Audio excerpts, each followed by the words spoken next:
ईशा को सूरज के बच्चे की माँ बनता देख बिंदिया के उड़े होश। तो वहीं दाई माँ की खुशी का तो अब कोई ठिकाना नहीं है, क्योंकि फाइनली ईशा ने सूरज का ब्रह्मचारी व्रत तुड़वाकर सभी घर वालों को वह खुशी दी है जिसके बारे में शायद किसी ने अपने सपने में भी नहीं सोचा होगा। जी हाँ दोस्तों, सीरियल पति ब्रह्मचारी का आने वाला एपिसोड सच में कमाल का होगा, जहां एक और ईशा और सूरज के दरमियान नोक-झोंक चल रही है काव्या और आरव के डिवोर्स को लेकर, क्योंकि सूरज यह बात बेहद अच्छे से जानता है कि ईशा जी आरव का डिवोर्स नहीं कराना चाहती, वह बस एक ड्रामा कर रही हैं। तो वहीं ईशा जी तो कह रही होती है कि मैं आरव और काव्या का डिवोर्स हर हाल में करवा कर रहूंगी। अब ये दोनों एक साथ नहीं रह सकते। ईशा की आवाज सुन दाई माँ गुस्से में आ जाती हैं और ईशा को साफ साफ बोल देती हैं कि अगर काव्या का डिवोर्स होगा तो तू भी अब इस घर में नहीं रह सकती और तुझे लोग चोरी हुई औरत के नाम पर ताने मारेंगे।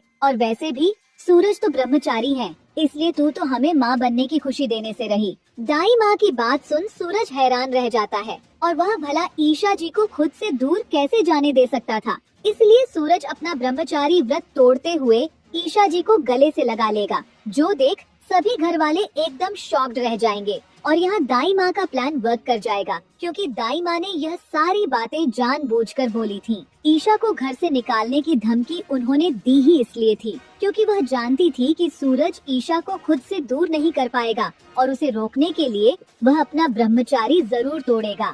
सिर्फ यही नहीं दोस्तों, बल्कि काव्या की खुशियाँ भी वापस लौट आएंगी जब दाई माँ आरव जी से कह देती हैं कि हमें आरव दामाद जी को एक और मौका देना चाहिए। काव्या के पापा भी इस बारे में सोचकर हाँ बोल देते हैं और तभी आरव को काव्या से मिलने के लिए घर बुलाया जाता है, जहां अब ये दोनों एक हो चुके हैं और आरव बहुत जल्द काव्या को अपने साथ गुलाब हवेली वापस ले जाएगा। लेकिन दोस्तों, असली ट्विस्ट तो तब आएगा जब बिंदिया को यह मालूम होगा कि सूरज ने ईशा को रोकने की खातिर अपना ब्रह्मचारी व्रत तोड़ दिया है। बिंदिया को यह बात हजम नहीं हो पाएगी, इसलिए वह खुद इन दोनों से मिलने के लिए सूरज के पास पहुंच जाएगी। लेकिन घर पहुंचते ही बिंदिया के तो पैरों तले जमीन खिसक जाएगी जब उसे मालूम होगा कि अब ईशा सूरज के बच्चे की माँ बनने वाली है। बेचारी बिंदिया ने तो गुलाब सिंह जैसे बुजुर्ग से शादी सिर्फ इसलिए की थी ताकि वह सूरज और ईशा को एक होने से रोक पाए,